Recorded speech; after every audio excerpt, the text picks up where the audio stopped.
आप सर गुफ्तगू कर रहे थे एफबीआर की रिफॉर्म्स के बारे में, और वो खातून कह रही थी कि जो है हम एफबीआर के फोल्ड के मैं, अंदर नहीं हाँ, होना तो चाहते। वो खातून ने कहा कि मुझे मुझे कहा कि जी मुझे तनख्वाह नहीं चाहिए, मुझे गाड़ी नहीं चाहिए, मुझे सिर्फ ये ठप्पा चाहिए कि मैं एक सरकारी अफसर हूँ।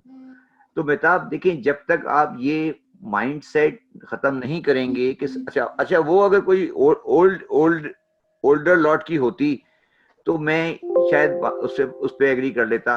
मगर जब एक यंगर लॉट ये कह रही है कि हमें सरकारी नौकरी चाहिए, हमें ना पैसे चाहिए, ना हमें गाड़ी चाहिए, ना हमें मेरिट प्रमोशन चाहिए, हमें सिर्फ सरकारी नौकरी का ग्रेड 18, 19, 22 चाहिए। अच्छा, ये मैं इसीलिए मैंने उस दिन ईश्वर साहब से ही बात की थी। मैं आपको तकरीबन ये कह सकता हूँ कि मैं, जब तक आप सिविल सर्विस एकेडमी के को या तो री एस्टेब्लिश करें या डिवाइड करें, अदरवाइज पाकिस्तान में कोई reform in the administrative sector आप सोचें भी नहीं। हम टाइम ज़ाय कर रहे हैं, सिर्फ ये हमें पोस्टों को आगे पीछे करने वाली बात है। अदरवाइज ये पूरा एक से कहते हैं ना कि एक यूजलेस प्रोजेक्ट है। I would say this, sir पहले आप ये फैसला कर लें कि आपको सरकारी नौकरी का प्रोटेक्शन देना है या नहीं देना। बिल्कुल ठीक है। अच्छा सर, ये जो कॉन्स्टिट्यूशन का मौजूदा स्ट्रक्चर है कि जिसमें एग्रीकल्चर जो है वो फेडरल गवर्नमेंट के उससे बाहर है, जीएसटी और सर्विसेज जो है वो फेडरल गवर्नमेंट की डोमेन से बाहर है, तो हमारा पोटेंशियल किन सेक्टर्स के अंदर है फिर सर? देखो, या नेशनल टैक्स एजेंसी की जरूरत है सर? देखिए, बात ये है मेहताब कि ये जो हमारा जो आज का स्ट्रक्चर है ना, ये हमने खुद नहीं बनाया। ठीक ये है सर। बना है 1935 के का जो एक्ट है ना, 1935 का गवर्नमेंट ऑफ इंडिया एक्ट है ना, जी सर। ये उसका हिस्सा है। और अल्फाज जो इस्तेमाल हुए हैं वो भी उसके हिस्सा है। आज तक हम उन अल्फाज को ठीक नहीं कर सके। ठीक है। अच्छा, ये मेरा अपना ख्याल है, मेरा जाती ख्याल है कि financial framework of the Pakistan अब इस कॉन्स्टिट्यूशन के अंदर चलना बहुत मुश्किल है। ठीक है। मैं ये नहीं कह रहा कि कॉन्स्टिट्यूशन चलना मुश्किल है, फाइनेंशियल फ्रेमवर्क का जो स्ट्रक्चर है वो नहीं चल सकता इस सिस्टम में। अगर आप सर्विसेज और गुड्स का सेल टैक्स अलग अलग रखते हैं तो आइंदा आने वाले दिनों में सर्विस और गुड्स का डिस्टिंक्शन कोई माई का लाल नहीं कर सकेगा। डेफिनेशन पे प्रॉब्लम होगी सर? नहीं, अब गुड्स क्या है, सर्विस क्या है? जी सर। देखिए ना, अब जो सॉफ्टवेयर है गुड्स है, सर्विस है, क्या सर्विस है? जो करीम है वो सर्विस है, गुड्स है, क्या है? तो ये बड़ा मुश्किल लाइन ड्रॉ करने जा रहे हैं हम लोग कि क्या गुड्स है और क्या सर्विस है। ये जो कहानी हमने बनाई हुई है ना, ये कहानी चलने वाली नहीं है। और आपको इसको एक जगह पे लाना, समेटना पड़ेगा। और ये चीजें सब आपको लाइन पे लानी पड़ेंगी। ठीक है बैंकिंग सर। सर्विस है, इंश्योरेंस है। अब इंश्योरेंस और बैंकिंग आगे जमाने में जाके क्या रहेगी, ये बड़ी एक, तो पाकिस्तान में आपको framework for the right of taxation by the federation and the provinces को रीडू करना पड़ेगा। ठीक है सर। रीडू करना पड़ेगा। और एग्रीकल्चरल इनकम टैक्स जो है, जो प्रोविंशियल सब्जेक्ट है, वो नहीं रह सकता प्रोविंशियल सब्जेक्ट, इसको आपको सेंटर में डालना पड़ेगा। और जो सिमिलरली जो सर्विसेज हैं उसको चेंज करना पड़ेगा। ये मतलब एक बिल्कुल रीडू करने वाली बातें हैं जो कि हमें होने होने वाली है। मगर अगर आप मुझसे पूछते हो ना कि पाकिस्तान में टैक्सेशन पे क्या करें, तो मैं इस पे बड़ा मुख्तलिफ जवाब देता हूँ। तुमने परसों का अखबार पढ़ा हो, बिजनेस रिकॉर्डर, तो उसमें लिखा हुआ था कि जो सर्कुलर डेट है जी सर। उसका अमाउंट हो गया है 2.4 ट्रिलियन। जी सर। ठीक है। अच्छा, ये सर्कुलर डेट क्यों है? इसलिए सर्कुलर डेट है कि हमारी जो स्टेट एजेंसीज हैं, KWSB और वाटा, वासा, ये सब, इनके पास बिजली पैसे नहीं होते। ठीक है। हमें हमारी कंट्री के अंदर जो म्यूनिसिपल टैक्सेस हैं, मतलब ये सड़क बनाना, ये फुटपाथ बनाना, स्कूल बनाना, ये सारे पैसे आप फेडरल गवर्नमेंट के टैक्सेस से नहीं लेते, ना ये प्रोविंशियल टैक्सेस से लेते हैं।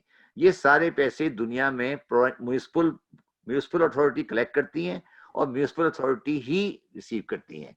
ठीक है। ये नहीं हो सकता कि मैं सारा सिंध का पैसा लेकर आऊं और फिर कराची से कलेक्ट करूं और जाके मैं दादू में और लड़काना में स्कूल बढ़ा दूं, ये नहीं हो सकता।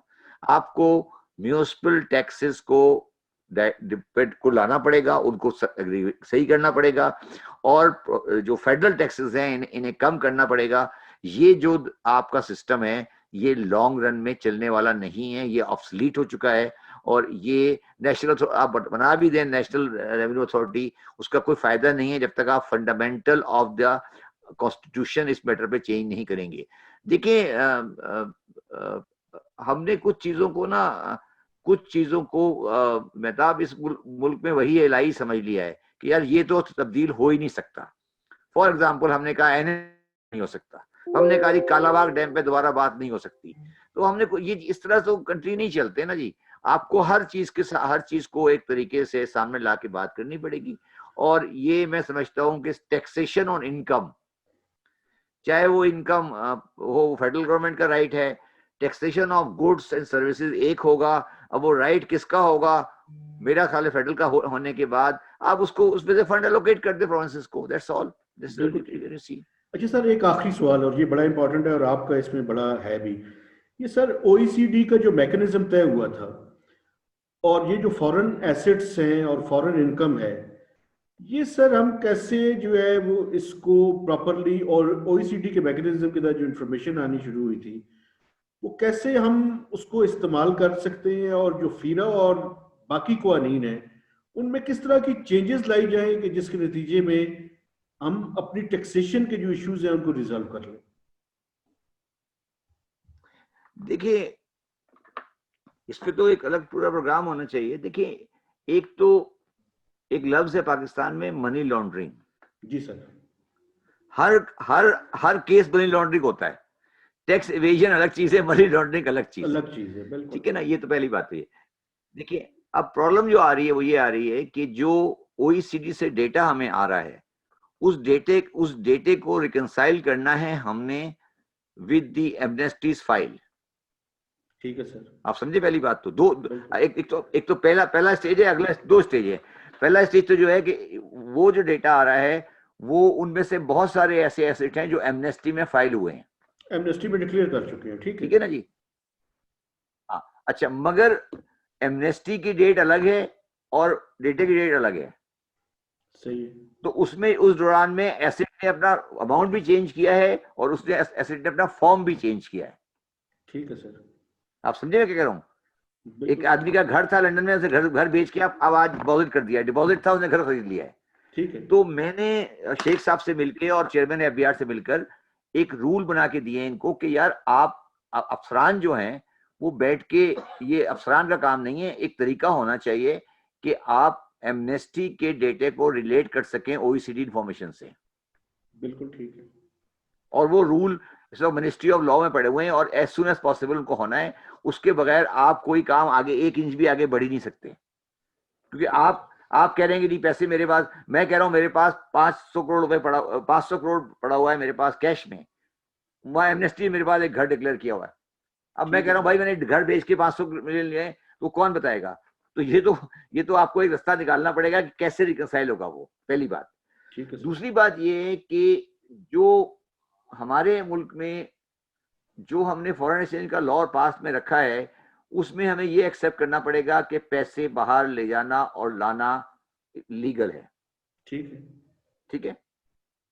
तीसरी बात जो मेहताब, जो बात सिर्फ मैं कहता हूं और लोग नहीं कहते, मगर मैं समझता हूं कि वो बहुत जेन्युइन बात है, वो ये है कि हमारे मुल्क में और दुनिया के किसी मुल्क में भी हवाला का जो ट्रांसफर ऑफ मनी है ये इलीगल नहीं है। आप समझे? दोबारा बताओ मैं क्या कह रहा हूं। ये हवाला को आप इलीगल कह हवाले रहे से हैं, इलीगल नहीं है। नहीं है। लेकिन मैं सर आपको वो मिसाल दूं, ऑफिशियल सिस्टम से मैं बाहर मिसाल से दूं आता है। आपको, जी जी। मैं मिसाल दूं आपको। जी सर। आपका भाई रहता है लंदन में, ठीक है सर। ठीक है, और आपकी बहन रहती है सपोज करें लाहौर में।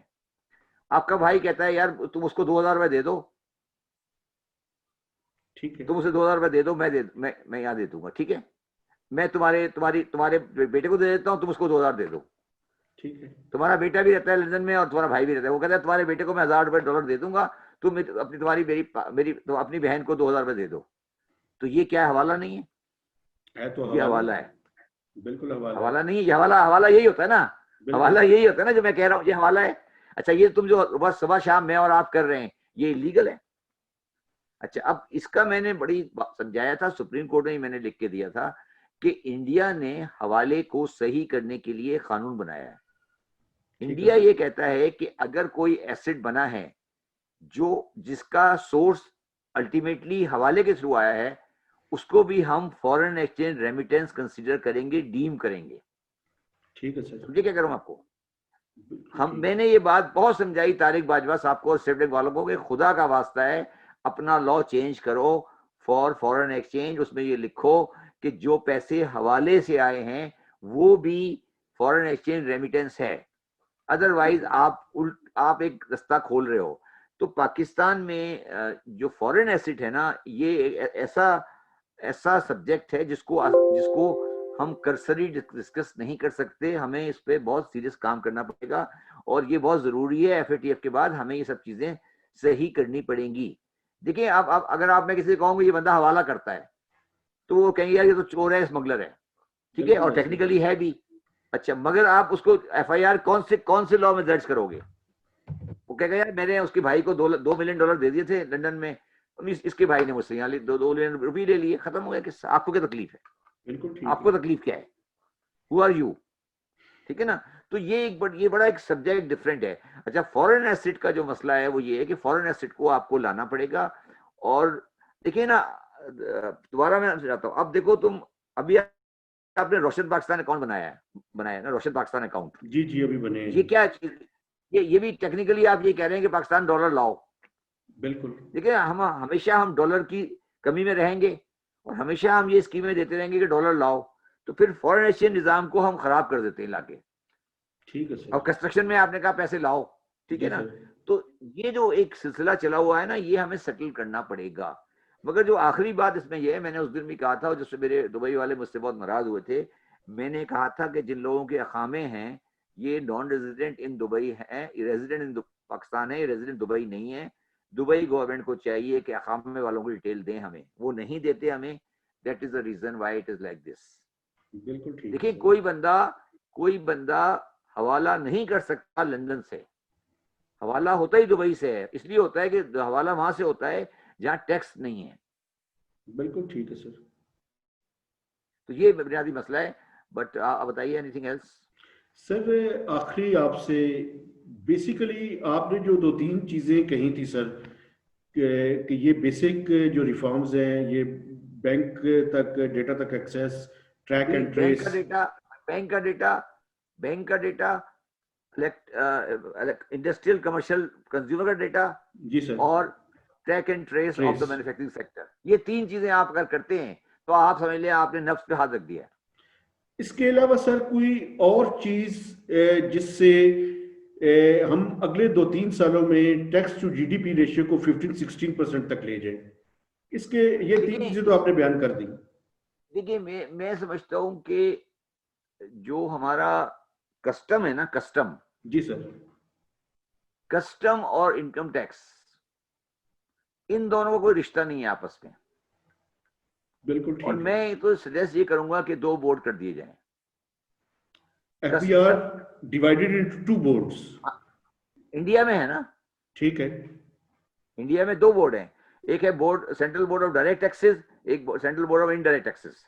ठीक है। पहले इंग्लैंड में भी अलग होता था, एचएम कस्टम अलग होता था, इनलैंड रेवेन्यू अलग होता था, सही है। ठीक है। अच्छा, दोनों, मैं कहता हूं कि कस्टम जो है ना उसका काम टैक्स कलेक्शन नहीं है, वो एंटी स्मगलिंग बॉडी है सही है। और उसको मिनिस्ट्री ऑफ इंटीरियर के अंडर में दे।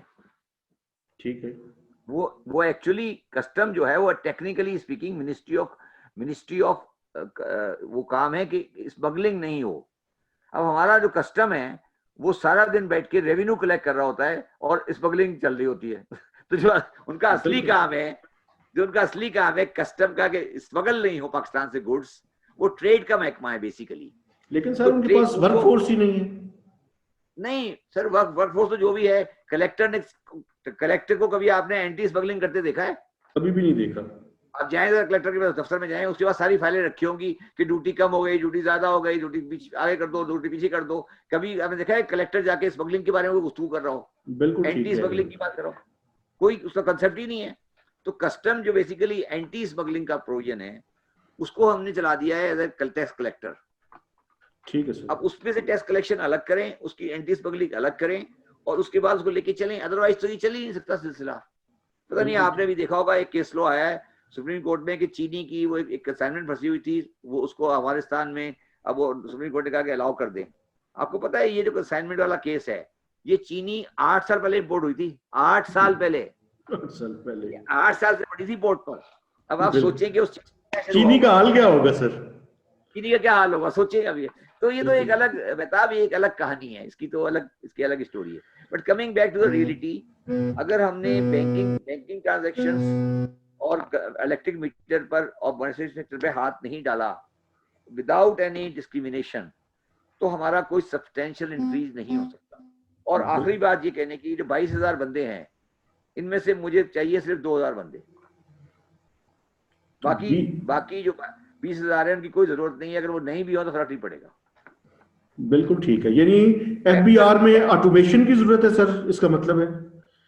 नहीं, ऑटोमेशन तो ऑलरेडी है, नहीं ऑटोमेशन तो ऑलरेडी है, मगर बाकी बंदे हैं वो काम को रोकने के लिए है, करने के लिए नहीं है।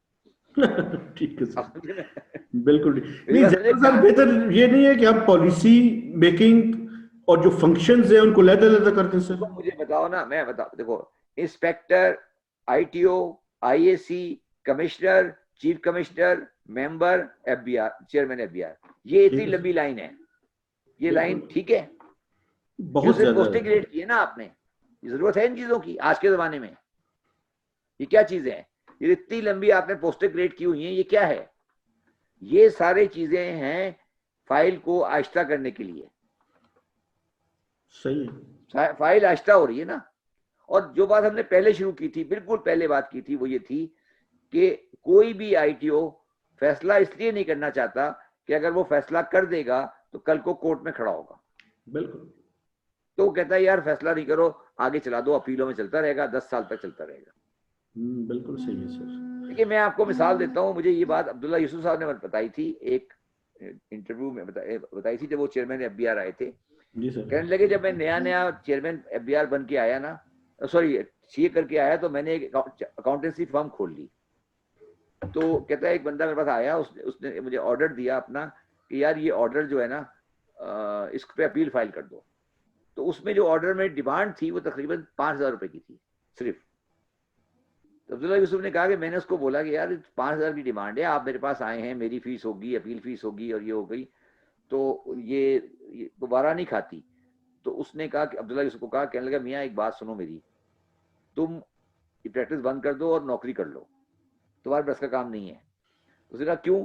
कहने लगा यार ये बात सुने, ये जो डिमांड 5,000 की एडिशन की है ना, इसको मैं चैलेंज करूंगा और ये 5,000 की एडिशन हो जाएगी 4,000 की, ठीक है?